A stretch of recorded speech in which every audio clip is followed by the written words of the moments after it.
In the summer of 1908, a railway worker in Nevada claimed he saw an entire city appear in the desert, complete with shining towers, moving lights, and streets filled with people, before disappearing into thin air. For more than a century, historians, scientists, and even the U.S. government quietly chased the truth behind that impossible vision. Some called it a mirage. Others called it madness. But newly uncovered documents suggest something far more disturbing: the city might have been real. Part 1: The Worker Who Saw a City That Shouldn't Exist. The story begins in the blistering heat of July 1908, deep in the Nevada desert. John Wallace, a 32-year-old construction worker for the Southern Pacific Railroad, was adjusting a misaligned track outside the small town of Winnemucca. He had worked in the desert for years, and nothing surprised him anymore. The heat that stung the skin like boiling needles. The emptiness that stretched for miles. And the silence so heavy it felt like a sound of its own.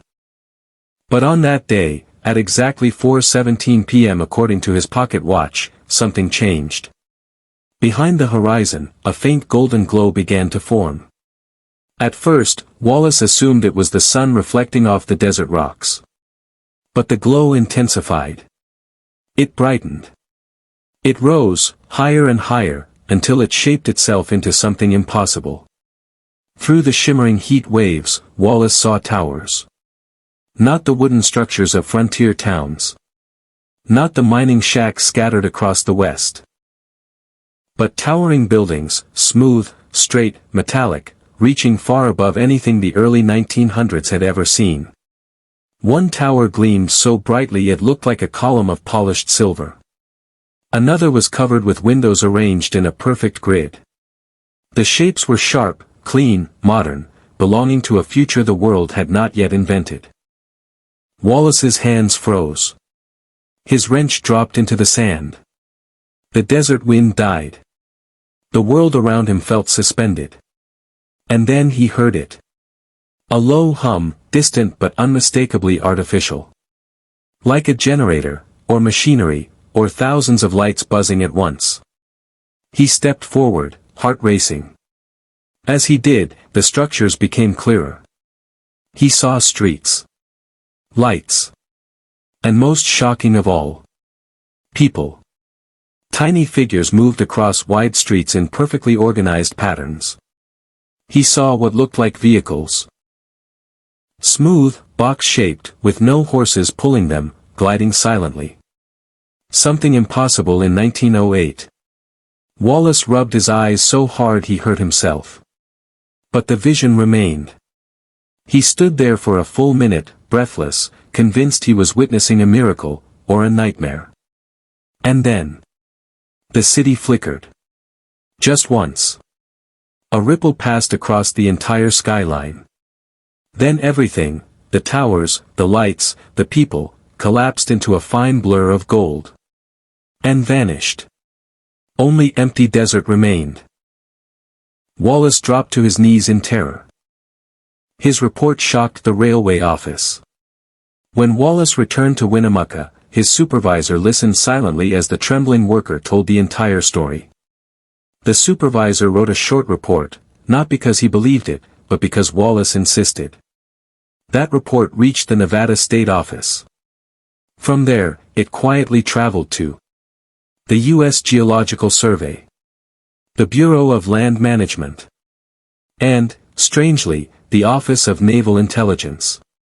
The last one was odd. Why would the Navy care about a desert?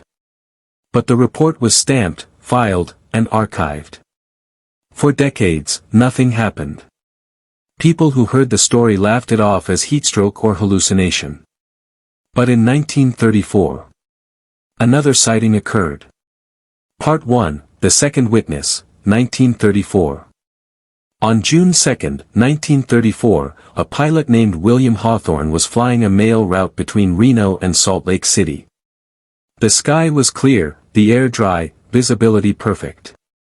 At 11:52 a.m., Hawthorne saw a reflection far below. Something metallic in the desert. Curious, he lowered altitude. His logbook recorded this exact line. Saw a city. High towers. Metallic. Not on any map. He circled the area in confusion. The city appeared solid, real, sunlight bouncing off glass-like surfaces. He saw 12 or more tall structures. He even saw shadows cast on the ground. But within 30 seconds, the entire city shimmered like heated air. And evaporated. Hawthorne, a respected pilot, wrote down every detail. His superiors, this time, did not laugh. The 1930s were a time of rapid scientific curiosity. Mirages were understood, but not like this. Mirages did not create detailed cities with modern towers. Mirages did not appear to two different people in two different decades. The government quietly opened a case file titled Project Echo City. The file remained classified for 62 years. Part 1, What the Government Found. Declassified documents, in 1996, revealed. Between 1908 and 1971, 22 separate reports described a similar, vanishing city, in the same region. Witnesses included railroad workers, pilots, surveyors, a schoolteacher, and one U.S. Air Force patrol team. All descriptions matched. Tall reflective towers. Grid-like streets.